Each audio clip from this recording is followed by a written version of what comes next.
Hello guys, welcome back to my channel stock mania. कैसे हो आप सब। आज का वीडियो जो रहेगा वो निफ्टी और बैंक निफ्टी के लिए स्पेसिफिक रहेगा, जिसमें हम ये समझेंगे किस तरीके से हमें निफ्टी और बैंक निफ्टी को प्लान करना है, क्या हमारा एनालिसिस रहेगा, किस टाइम पे ऑप्शन सेलर्स ने बेनिफिट लिया है, ऑप्शन बाइंग के लिए कब आपको एक अच्छी अपॉर्चुनिटी मिलेगी। ये सारी जो चीज़ें रहेंगी हम आज की वीडियो में डिस्कस करने वाले हैं, तो एंड तक बने रहना, काफ़ी कुछ सीखने को मिलेगा आपको गाइज इस वीडियो में। तो अभी शुरू करते हैं। सबसे पहले निफ्टी के डेली टाइम फ्रेम एनालिसिस से शुरू करेंगे। अभी मैं स्टेप बाय स्टेप आपको कुछ चीज़ें बताऊंगा, उसको अच्छे से समझना, जिससे आपको बहुत ज़्यादा गाइज एडवांटेज मिलेगा। अभी आप एक चीज़ नोटिस करो। सबसे पहली चीज़ आप देखो, यहाँ से ये जो एरिया देख रहे हो आप, ये वाला, ये पूरा एक रेंज है। आप देखो, नोटिस करो, यहाँ पे रिजेक्शन लिया, ऊपर गया था, फेल्ड ब्रेकआउट हो गया, नीचे आ गया। अभी क्या हो रहा है, वापसी जो है ना, मार्केट इसी रेंज में ट्रेड कर रहा है, देख सकते हो। और जो डाउन साइड से रेंज है वो एक ये रेंज है। तो पहली चीज हमें ये समझ में आ गया कि मार्केट जो है एक काफी दिन से 13 मई से मार्केट एक रेंज में ट्रेड कर रहा है। तो ये जब भी रेंज में ट्रेड करता है गाइस, सबसे ज्यादा फायदा किसको होता है? ऑप्शन सेलर्स को सबसे ज्यादा फायदा होता है। वो कुछ नहीं करेंगे, अपसाइड का कॉल शॉर्ट करेंगे, डाउन साइड का पुट शॉर्ट करेंगे। जब तक मार्केट इसके बीच में ट्रेड करता जाएगा, उनको आराम से प्रीमियम डिके का फायदा मिलता है। तो ये जो टाइम चल रहा है ना, ये एक्चुअल में ऑप्शन सेलर्स का टाइम है। ऑप्शन बायर्स का टाइम अभी नहीं है, क्योंकि ट्रेंड क्लियर नहीं है। आपको समझना पड़ेगा। यूजुअली लोग जो गड़बड़ करते हैं वो यही करते हैं, वो समझते नहीं है कि कब ऑप्शन सेलिंग करनी है, कब ऑप्शन बाइंग करनी है। ये सीखना बहुत जरूरी है। अभी आप देखो, ये जो एरिया पूरा आप देख रहे हो, ये वाला, ये पूरा ऑप्शन बाइंग का टाइम था। ये जो 4-5 दिन ये ऑप्शन बाइंग के थे, ये ऑप्शन बाइंग के थे। ये लगातार मार्केट ने मोमेंटम किया, ये ऑप्शन बाइंग का था। अभी एज ऑफ नाउ अगर आप देखोगे ना, मार्केट अपसाइड डाउन साइड सब कर चुकी है। अब साइडवेज मार्केट चल रहा है। मार्केट के फेजेस होते हैं, 3 तरीके से मार्केट काम करता है, अपसाइड, डाउन साइड और साइडवेज। अभी जो एक्चुअल में हो रहा है वो भाई साइडवेज मार्केट में हो रहा है। तो यहाँ पे ऑप्शन सेलर्स बेनिफिट लेंगे। ऑप्शन बायर्स कब अवेलेबल होंगे, कब हमें ऑप्शन बाइंग करने का मौका मिलेगा? जब मार्केट दोबारा से 25,000 के ऊपर सस्टेन करने लगेगा, और जब ये स्विंग टूटेगा 25,224 वाला। रीजन क्या है ये स्विंग का? क्योंकि देखो, किसी ने तो यहाँ पे सेल किया है ना। अब जिसने सेल किया होगा उसका जो स्टॉप लॉस होगा वो इधर होगा, इस एरिया पे। तो आपको ये समझना है कि कहाँ पे एक्चुअल में स्टॉप लॉसेस होते हैं। तो बड़े प्लेयर के जहाँ पे स्टॉप लॉस हैं, जब वो एरिया हिट होते हैं, तब हमें बड़ा मोमेंटम देखने को मिलता है। तो अभी ये हमें समझ में आ गया कि मार्केट जो है रेंज में ट्रेड कर रहा है।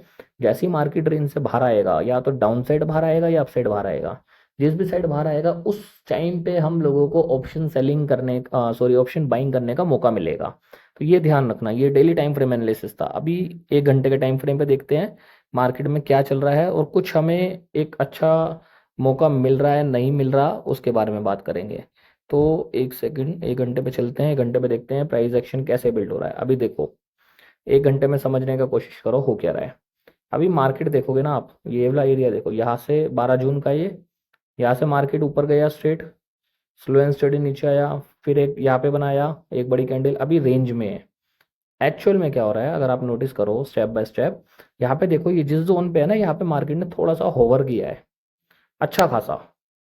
ये देखो, मैं आपको जूम करके दिखाता हूँ कैसे प्लान करते हैं, कैसे सोचा जाता है, किस तरीके से ट्रेंड लाइन को आपको मैनेज करना होता है, वो मैं आपको बताता हूँ। तो यहाँ पे आप देखोगे, अगर यहाँ से देखो, ये इस तरीके से गाइस ट्रेंड लाइन आ रहा है।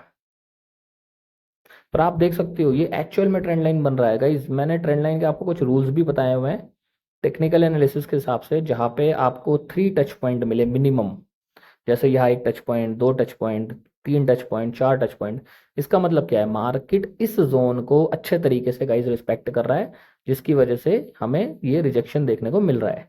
दूसरी चीज क्या, दूसरी चीज अगर आप नोटिस करोगे यहाँ पे, तो सपोर्ट का है। देखो, ये एक ना काफी देर से 1 घंटे के टाइम फ्रेम पे ये एरिया सपोर्ट की तरह काम कर रहा है। ये एकदम शॉर्ट शॉर्ट सपोर्ट है ये, ठीक है, बहुत बड़ा अच्छा वो मत मानना इसको, बट एक एक जो एक सपोर्ट एरिया बनाने का कोशिश कर रहा है वो मैं आपको बताना चाह रहा हूँ। तो आपको क्या करना है, सिंपल है। अगर मार्केट फ्लैट ओपन होकर नीचे ट्रेड करने लगता है इस जोन के, तो हम लोगों को एक बार दोबारा से ये सपोर्ट जोन टेस्ट करने को मिल सकता है। अगर मार्केट फ्लैट ओपन होता है तब, तो ये ध्यान रखना। और अगर मान लो इसके ऊपर निकलता है, रीटेस्ट करता है और दोबारा से ऊपर जाने लगता है, तो फिर हम अपसाइड 25,000 का जो जोन है, 25,000 सौ का, इस जोन को हम लोग रिस्पेक्ट करेंगे। तो ये निफ्टी का कंप्लीट प्राइस एक्शन एनालिसिस था, किस तरीके से आपको करना चाहिए वो मैंने आपको इस वीडियो में समझाया है। तो चलो अभी बैंक निफ्टी चलते हैं, बैंक निफ्टी देख लेते हैं बैंक निफ्टी में क्या हो रहा है। तो सबसे पहले हम बैंक निफ्टी का गाइस डेली टाइम फ्रेम समझते हैं, डेली टाइम फ्रेम के बाद हम आगे बढ़ेंगे।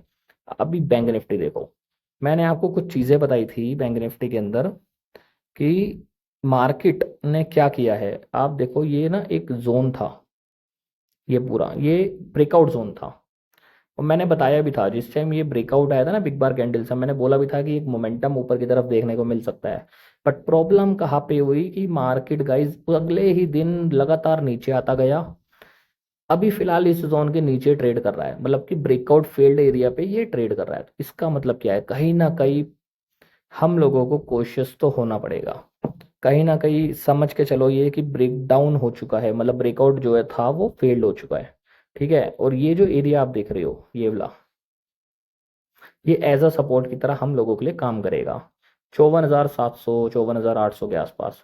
तो अभी आप देखोगे अच्छा खासा स्पेस है डेली टाइम फ्रेम पे बैंक निफ्टी के अंदर। तो ये ध्यान रखना, तो मार्केट अगर थोड़ा भी मोमेंटम करेगा ना, तो प्रोबेबिलिटी काफ़ी ज़्यादा हाई है कि वो नीचे इस जोन को टच करने का ट्राई कर सकता है, ये ध्यान रखना। तो ये हम लोगों का डेली टाइम फ्रेम एनालिसिस है। और अपसाइड के लिए कब प्लान करेंगे, जब दोबारा से इस ब्रेकआउट जोन के ऊपर मार्केट ट्रेड करने लगेगा, सस्टेन करने लगेगा, तब हम प्लान करेंगे। तो चलो 1 घंटे पे चलते हैं एक बार, 1 घंटे में देख लेते हैं क्या हो रहा है। अभी 1 घंटे में देखो,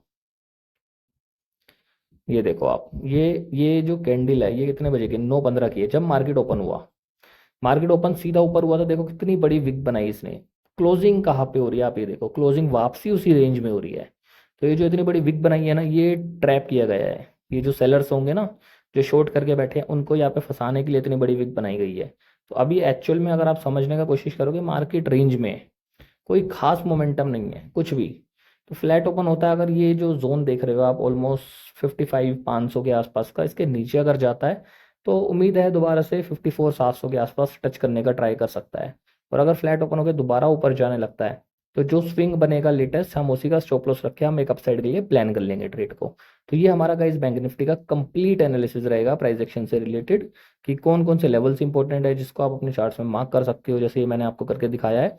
कहाँ पे मेजर सप्लाई जोन है, कहाँ पे मेजर डिमांड जोन है, इस पे काम करना शुरू करो, काफ़ी ज़्यादा बेनिफिट मिलेगा गाइज आप लोगों को। आई होप ये वीडियो आपको समझ में आ गया होगा, कुछ भी सीखने को मिलता होगा। इस चैनल को लाइक एंड सब्सक्राइब जरूर करना, और किस टॉपिक पे आपको नेक्स्ट वीडियो चाहिए वो भी मेरे को ज़रूर बताना guys. Thank you so much for watching this video, thank you.